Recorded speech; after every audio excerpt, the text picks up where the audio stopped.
Budget pass সম্পর্কে আপনার তো আলহামদুলিল্লাহ অনেক অভিজ্ঞতা আছে, কিন্তু এইবারে আমাদেরকে বাজেট অধিবেশনে কার্য উপদেষ্টাতে আলোচনা করে আপনারা প্রশ্ন উত্তর পর্বটাও ড্রপ করেছেন।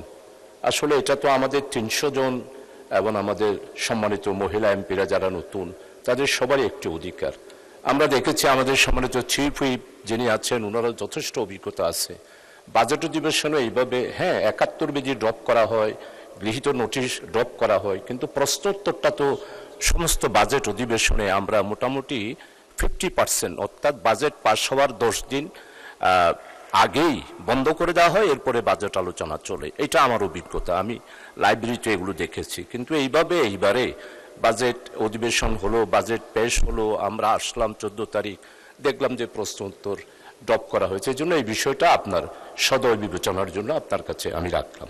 মানে স্পিকার, আমাদের মাননীয় অর্থমন্ত্রী বাজেট পেশ করেছেন, আমি ওনাকে আন্তরিকভাবে দোয়া করি, যেহেতু দীর্ঘদিন পর 18 বছরের নির্যাতন নিপীড়নের পর একটি বাজেট উনি দেশের জন্য দিয়েছেন। এখন উনি সম্পূরক বাজেটে যা চেয়েছেন তার জন্য আমি প্রথম যে আলোচনাটা সেটা হলো যে বিদেশে যে পাচারকৃত টাকাটা, যেমন আমাদের তৎকালীন প্রধানমন্ত্রী এবং ওনার পরিবার এবং ওনাদের রাজনৈতিক নেতৃবৃন্দ সবাই মিলে যেটা দেখতে পাচ্ছি সেটা হচ্ছে যে $234 বিলিয়ন বিদেশে পাচার হয়েছে।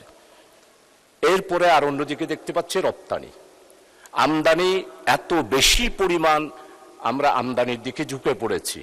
আর অথচ রপ্তানির ক্ষেত্রে আমাদের সম্মানিত অর্থমন্ত্রী উনি একজন বাণিজ্যের ব্যাপারে উনার 2001 সালে উনি বাণিজ্য মন্ত্রী ছিলেন, তখনও আমরা আলোচনা করেছি এইভাবে যে আমাদের রপ্তানি যেভাবে করে আমরা রপ্তানি থেকে রপ্তানি করতে পারছি না, এবং এই ব্যাপারে আয় আমাদের নামতে এমন একটা অবস্থায় এসেছে যেটা আমাদের মাননীয় সদস্য রুমিন ফারখানা এখানে পরিসংখ্যান দিয়েছেন। এরপরে হচ্ছে যে বিদেশি ঋণ, IMF ব্যাংক 18 বছরে আমাদের যা ঋণ দিয়েছে শুধু অনলি ফর ইন্টারিয়াম গভর্নমেন্ট একটি কিস্তি শোধ করেছেন, তাও বিদ্যুৎ খাতে।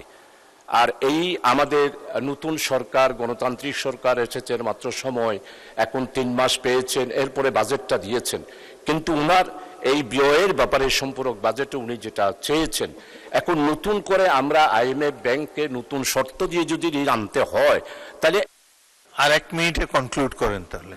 মানে স্পিকার, আসলে সম্পূরক বাজেটে একটু সময় তো দিতে হয়। মাননীয় চিফ হুইপ এখানে আছেন, আমরা একটু আলোচনা করি না এই বাজেটের পরে মানুষের কল্যাণের জন্য, জনগণের কল্যাণের জন্য। উনি বাজেটের মধ্যে আমি যে এই বিষয়টা সেটা হচ্ছে যে সামাজিক সুরক্ষা, এই সামাজিক সুরক্ষার ব্যাপারে এইবারে বাজেটে উৎসাহ দেওয়া হয়েছে। উনি অনেক পরিকল্পনাও নিয়েছেন, কিন্তু আমার কথা হলো যে কার্যকর সামাজিক সুরক্ষার জন্য আমরা বিভিন্ন পয়েন্ট দিয়েছি, বিভিন্ন সেক্টর দিয়েছি। আসলে এই সবগুলা সেক্টরের মধ্যে এই টাকাগুলো ভাগ হয়ে যাওয়ার পর সামাজিক সুরক্ষাটা হয় না মাননীয় স্পিকার। এই জন্য আমার স্পেসিফিক উনি যে সম্পূরক বাজেটে টাকা চেয়েছেন, এখানে অনেক ডিপার্টমেন্ট আছে, তো আমি এটার জন্য প্রস্তাব দিয়েছি যে এই অর্থ বিভাগের বিষয়ে আলোচনা উত্থাপনকালে এই 109 অর্থাৎ 7 নম্বর দাবিতে আমি এই বাজেটটা কমানোর জন্য দাবি দিয়েছি এবং রীতি অনুসারে বলেছি। ধন্যবাদ।